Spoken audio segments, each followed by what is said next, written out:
Change is a law of nature, लेकिन change हो balance में, आउट ऑफ बैलेंस चेंज नहीं चाहिए।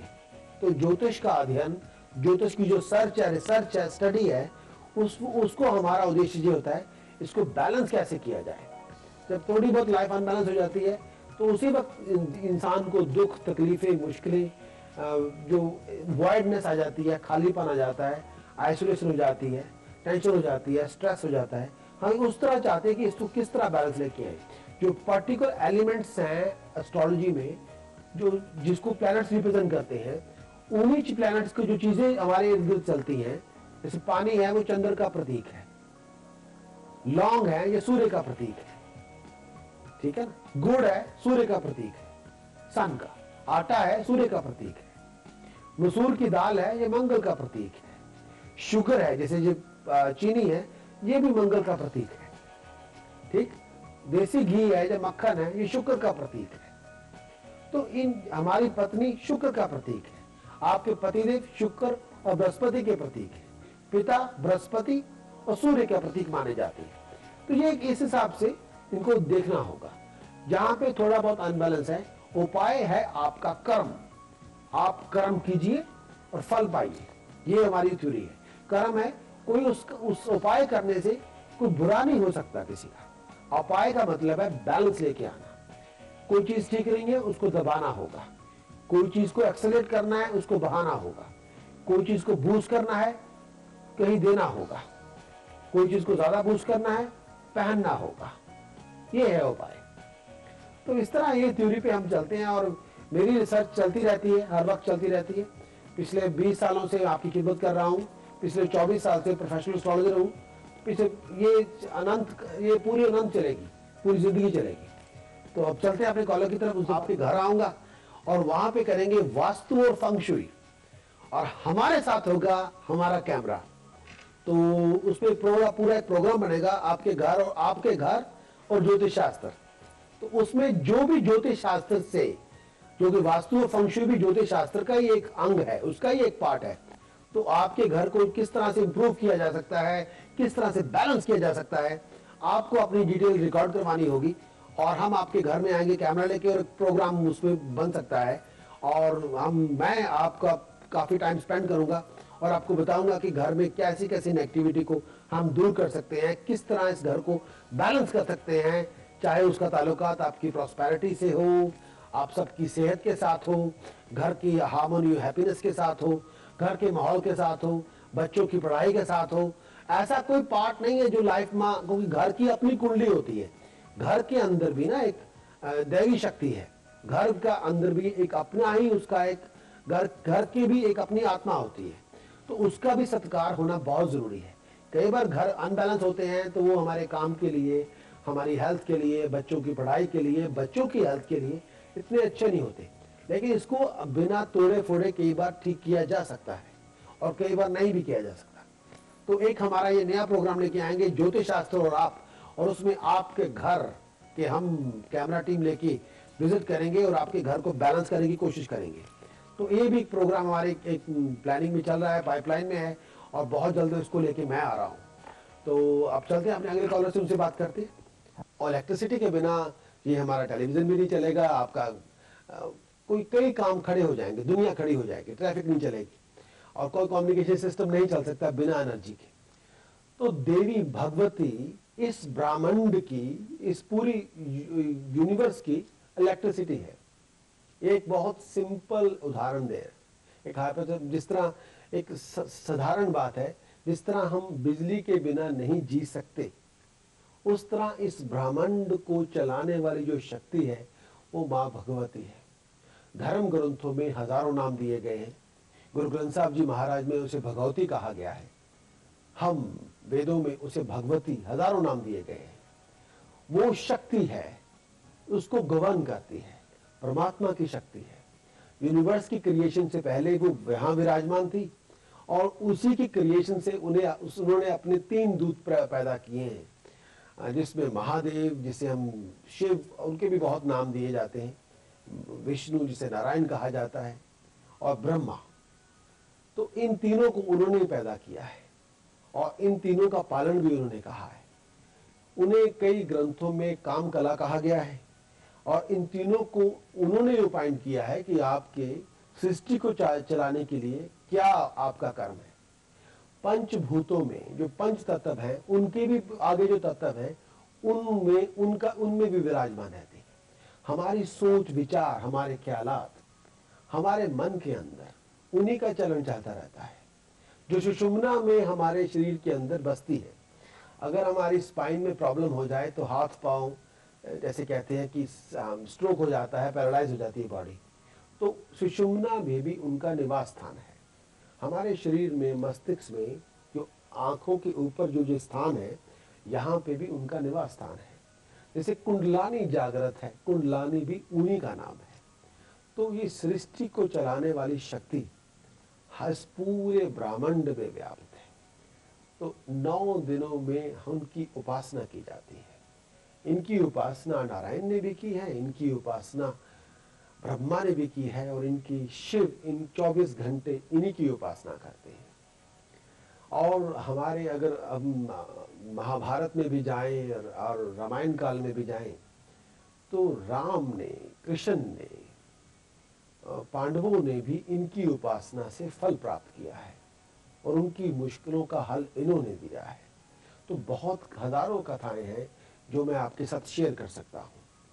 तो नवरात्रों में इन 9 दिनों में देवी उपासना की जाती है। देवी का कोई भी बीज मंत्र हो, एक बहुत ही मार्कंडे पुराण से ग्रंथ है जो हमारे धर्म का हिस्सा भी है, इसे हम कहते हैं दुर्गा सप्तशती। 700 श्लोक है उसके अंदर, 13 अध्याय है। तो 13 अध्याय का जाप आपको रोज करना होगा। उसको रोज पढ़ने में 2-2.5 घंटे से ज्यादा नहीं लगते अगर आपकी प्रैक्टिस पढ़ने की हो।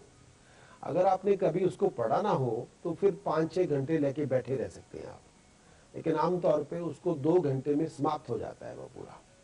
और उसके अंदर एक बीज मंत्र है जिसे हम नवारण मंत्र कहते हैं, ऐंग हरिम कलिम चामुंडाय विचे। तो कई आचार्य पहले ओम लगाते हैं, तो ओम ऐंग हरिम कलिम चामुंडाय विचे, और कुछ आचार्य उसे साथ विचे के बाद नमे लगा देते हैं। तो इसमें कोई इतना कोई विरोध नहीं है। नवारण मंत्र के बिना अगर दुर्गा सप्तशती का पाठ किया जाए वो कई बार इतना असर नहीं रखता। आपको जो उसका जो पूर्ण तौर पे जो दुर्गा सप्तशती का है कि आपको पहले नवारण मंत्र का जाप करना होगा। चाहे वो अगर माला के साथ कर रहे हो तो 108 मंत्रों की माला, एक माला करें, बाद में आप दुर्गा सप्तशती का पूर्ण पाठ करें और अंत में भी नवारण मंत्र का जाप करें। तो इस तरह से आपका जाप अच्छा फल देने वाला होगा। अगर आप इसे और भी बली करना चाहते हैं तो 11 माला नवारण मंत्र की पहले की जाए, फिर दुर्गा सप्तशती के पूरे 13 अध्याय किए जाए, उसके बाद फिर 11 माला दुर्गा सप्तशती 11 माला फिर नवारण मंत्र की जाए। इस तरह आपका जाप इसे संपुट हो जाएगा। संपुट किया हुआ कोई भी जप सबसे ज्यादा शक्तिवान माना जाता है। खुला जप किया जाए कई बार वो शक्ति तो देता है लेकिन खुली हुई चीज बिखरी हुई हो जाती है। संपुट करके करेंगे तो वो बहुत ज्यादा असर करता है। लेकिन अगर आप 24 माला नवारण मंत्र की पहले करें, यानी कि ओम ऐंग हरिम कलिम चामुंडाय विचे या ऐंग हरिम कलिम चामुंडाय विचे या ओम ऐंग हरिम कलिम चामुंडाय विचय नमः, इसकी 24 माला की जाए और फिर दुर्गा सप्तशती की पूरे 13 अध्याय पढ़े जाए और उसके बाद फिर 24 माला की जाए, तो ऐसा जप किया फल देने वाला हो जाता है। ऐसा जप फल लेके ही आएगा। तो दुर्गा सप्तशती के एक नवरात्रों के दिनों में, मैं पिछली बार भी कहा था कि ये ना हो कि आप पूरी दुर्गा सप्तशती के 13 अध्याय 9 दिनों में पढ़े, वो बहुत ज्यादा डाइल्यूटेड, यानी वो एक हल्का जप माना जाएगा, उसका असर नहीं इतना ज्यादा नहीं होगा। जितना ज्यादा से ज्यादा जप किया जाए एक कंसंट्रेशन फॉर्म में, उसका उतना ज्यादा असर होता है। मान लीजिए एक चीनी का, शुगर का एक दाना है, तो उसको मुंह में डालने से शायद मुंह मीठा ना हो, एक बड़ा चम्मच चीनी सा भर के मुंह में डाला जाए तो मिठास अपने आप जाएगी नहीं, काफी देर तक रहेगी, काफी देर तक मुंह भी मीठा रहेगा। अगर आप दिन के 24 घंटों में 4 घंटे जप कर सकते हैं, या 2 घंटे 40 मिनट जप कर सकते हैं, या 4 घंटों से बाद, आजकल टाइम तो किसी के पास भी नहीं, ज्यादा भी कर सकते हैं, तो ऐसा जप फलित माना जाएगा। कई बार 5-10 मिनट का जप किया, वो एक वार्म अप भी नहीं होता, 24 मिनट करेंगे तो वार्म अप होगा। अगर हम एक्सरसाइज करने जाते हैं तो वार्म अप होने में भी 15-20 मिनट तो कम से कम चाहिए। तो इस तरह जप का भी वार्म अप 24 मिनट के बाद शुरू होता है। 24 मिनट करें, 40 मिनट करें, 1 घंटा 45 मिनट करें, 2 घंटे 45 मिनट करें, तब कुछ बात बनेगी, फिर पहचाना जाएगा भी ये कोई मेरे बारे में बात कर रहा है। तो ये है जप की प्रथा। जप 3 कर्म दुर्गा सप्तशती के हैं। एक तो है जो सृष्टि कर्म। सृष्टि कर्म इस तरह से है, अगर हम पहले अध्याय से लेकर 13वें अध्याय तक पढ़े, वो शांति के कर्मों में प्रयोग किया जाता है। ये दुर्गा तंत्र शास्त्र है, मैं उसी को लेके आपके साथ आ रहा हूं। दुर्गा सप्तंत्र शास्त्र एक बहुत बड़ा, पूरी जिंदगी चाहिए उसको समझने के लिए। तांत्रिक प्रयोग दुर्गा तंत्र शास्त्र के शक्ति पैदा करने के लिए किए जाते हैं। अगर आप पहले अध्याय से 13वां अध्याय तक इकट्ठा पढ़ें तो शांति कर्म में माना जाएगा। आप सृष्टि कर्म, क्रिएशन पर्पस के लिए कर रहे हैं। लेकिन अगर आप किसी स्टेटस को ऊंचा करना चाहते हैं, अपने स्टेटस में राइज करना चाहते हैं, और किसी तरह से कोई बहुत बड़ी अचीवमेंट करना चाहते हैं, तो निवारण मंत्र की चाहे 11 माला करें, 24 माला करें, फिर करें 5वां अध्याय, 6ठा अध्याय, 7वां, 8वां, 9वां, 10वां, 11वां, 12वां, 13वां, पहला, दूसरा, तीसरा, चौथा बाद में, 5वें अध्याय से शुरू करके 13 अध्याय तक, फिर पहला, दूसरा, तीसरा, चौथा अध्याय, इस तरह हमने, इस तरह उसका जाप करेंगे, इस तरह इसका जाप, उसके बाद फिर निवारण मंत्र का जाप करना है। इस तरह जप करने से हमारे स्टेटस में, प्रेस्टीज में राइज हो सकती है। हम किसी बहुत बड़ी मुश्किल से निकल सकते हैं, कुछ निर्माण कर सकते हैं, कुछ क्रिएट कर सकते हैं, अपने स्टेटस को ऊंचा कर सकते हैं, कोई अभिलाषा पूरी कर सकते हैं। फिर एक और है जिसे हम संघार कर्म कहते हैं। मुश्किल में फंस गए हैं आप, बहुत बड़ी दुविधा में फंसे हुए हैं, को भागने का रास्ता नहीं मिल रहा, फंसे हुए हैं, भाई पता नहीं क्या हो जाएगा, बिजली गिर पड़ेगी।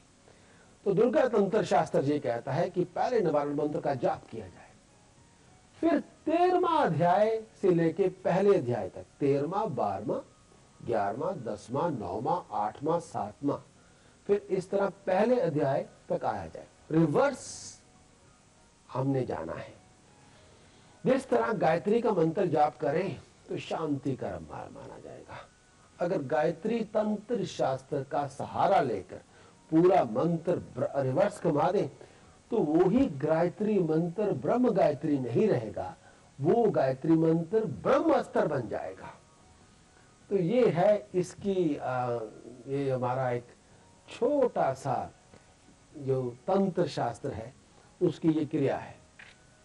संघार कर्म हर एक तरफ अपने अपनी जिंदगी में जरूरतों को पूरा करने के लिए या कई बार मुश्किलों का सामना करने के लिए प्रयोग किया जाता है। तो परमात्मा करे आप सबको खुश रहें, तंदुरुस्त रहें, और नवरात्रों की जप बहुत जरूरी है। चलते हैं पहले कॉलम की तरफ। दुर्गा तंत्र शास्त्र में बहुत कुछ सीखने को मिलता है। दुर्गा कोई भी जो पुरातन जो ग्रंथ लिखे हुए हैं इनको समझना, इनको अप्लाइड करना, ये भी एक बहुत बड़ी कला है, ये भी एक पूरी साइंस है। ये उस तरह नहीं लिखे हुए हैं कि हम ऐसे ही उसको किसी कपड़े में लपेट के घर के यहाँ वहाँ कोनों में रख दें और उसको फिर भूल जाए और उसके ऊपर मट्टी पड़ जाए और उसको कभी कभी छेड़ दिया करे, जी मट्टी यहाँ से भाई साफ हो गया, बस इसमें हमारी ड्यूटी पूरी हो जाती है। ये ग्रंथ बने हुए पढ़ने के लिए, उनको समझने के लिए, उनको अप्लाइड इस तरह अप्लाइड मैथमेटिक्स है, इस तरह अप्लाइड साइंस भी है। ये पूरी तरह साइंस है, इसको समझना होगा, इसको अप्लाई करना तब आपको आएगा। ये किताबें इसलिए नहीं लिखी कि हजारों साल पहले या सैकड़ों साल पहले कि आप उनको किसी